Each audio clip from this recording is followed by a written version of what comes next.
আমার কলকাতা নিউজ, কথা হবে সামনাসামনি। এটা দেখতে হবে এবং ভালো করে ফিলিং করতে হবে। ফিলিংটা ভালো হচ্ছে না বলে বারবার বিভিন্ন জায়গায় ধস নামছে। আইদার টেন্ডার ছেলে দিন, আমরা ব্ল্যাক লিস্টেড করে দেবো।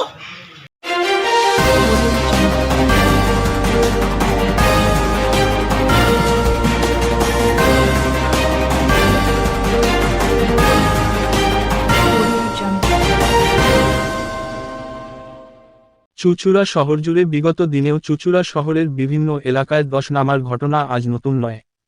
কেএমডিএ ও নমামি গঙ্গের প্রকল্পের কাজের জন্য চুঁচুড়া শহর জুড়ে কাজের ফলে বিভিন্ন সময় ধসের ফলে নাকাল হতে হয়েছে শহরবাসীকে।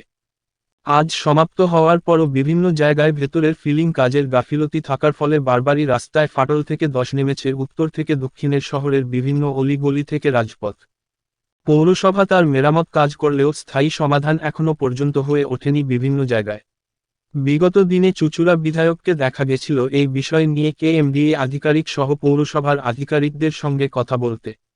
আজও চুঁচুড়া তোলা ফটক সংলগ্ন কেএমডিএ কাজের ফলে সাধারণ মানুষের অসুবিধায় তড়িঘড়ি বিধায়কের তৎপরতা দেখা গেল। তিনি আবারও এ বিষয় নিয়ে কেএমডিএ আধিকারিক সহ জেলা শাসকের সঙ্গে কথা বলার সহ সাধারণ মানুষের অভিযোগ পেয়ে বিধায়ক আজও তৎপরতার সঙ্গে ব্যবস্থা গ্রহণ করার আশ্বাস দিলেন।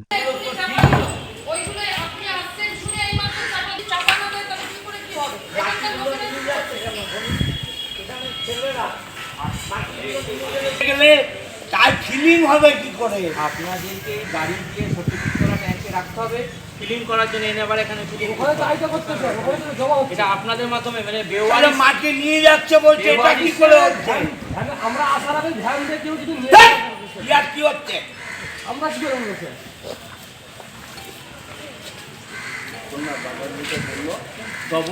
ওই যে বিয়ে বাড়িটা আছে ওই মধ্যে ওই পর্যন্ত কমপ্লিট করবে। ট্রেন বানালো, ওই ট্রেন রাইড করবে। আর তো চেম্বার নেই, আমি আবার কালকে আসবো।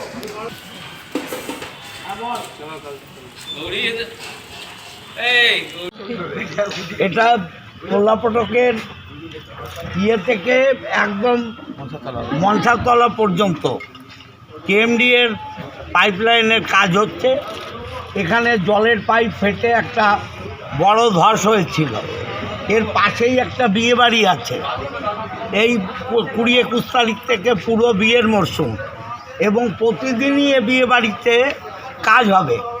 আমি কেএমডি এর যারা এজেন্সি আছে তাদের বললাম 28 তারিখের মধ্যেই কাজ কমপ্লিট করতে হবে।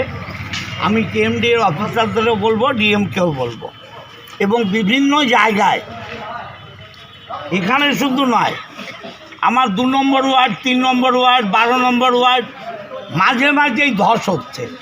এই যে মাটিগুলো, এই মাটিগুলো পাইপলাইন বসাবার পরে তো ফিলিং করতে হবে।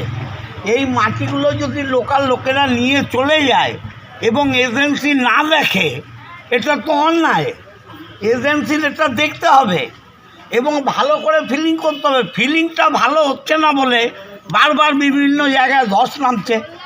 আমার ডন বস্কো স্কুলের সামনে ধস নামছে, ওদিকে ধস নামছে, এখানে জলের পাইপ ফাটিয়ে ধস নামছে।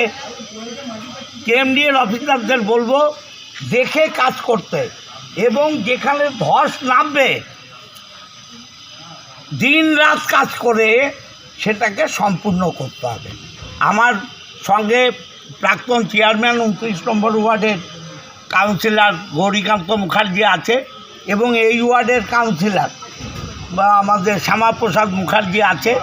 আমরা একসাথে জয়েন্ট একটা ইন্সপেকশন করলাম এবং যাতে বিয়েবাড়ির লোকদের কোনো রকম হেনস্থার মুখে পড়তে না হয় তার জন্য আমরা 28 তারিখ একটা ডেডলাইন তৈরি করে দিলাম। তাতে দেখা যাচ্ছে যেখানে যেখানে এইসব কাজ হচ্ছে সেখান থেকে বড় বড় লরি করে মাটি নিয়ে চলে যাওয়া হচ্ছে এবং কেএমডি অফিসাররা বলছে আমরা কি করব, আমাদের রাখার জায়গা নেই। না না, রাখার জন্য তো আমরা জায়গা দিয়েছি। মাটি এখান থেকে তুলে নিয়ে আমাদের জলের ট্যাঙ্কের পাশে যে মাঠ আছে সেই মাঠে মাটি রাখবে, ওখান থেকে আবার নিয়ে আসবে। যে এজেন্সি এটা তাকেই করতে হবে। আমি দেখে নিচ্ছি, এলাকার লোকদের আমি বলে যাব, আমার কাউন্সিলর শ্যামাপ্রসাদ মুখার্জিকে বলে যাচ্ছি মাটি এখান থেকে নেওয়া যাবে না। এবং কেএমডি অফিসাররা এটাও বলছে যে এখান থেকে মাটি নিয়ে যাওয়া আবার নিয়ে আসার তার খরচ আমাদের কাছে নেই, সেই খরচ কে বহন সেই করবে? বুঝেই তো তাদের টেন্ডারে অংশগ্রহণ করা উচিত ছিল। আইদার টেন্ডার ছেলে দিন, আমরা ব্ল্যাক লিস্টেড করে দেবো। আমার কলকাতা নিউজ, কথা হবে সামনাসামনি।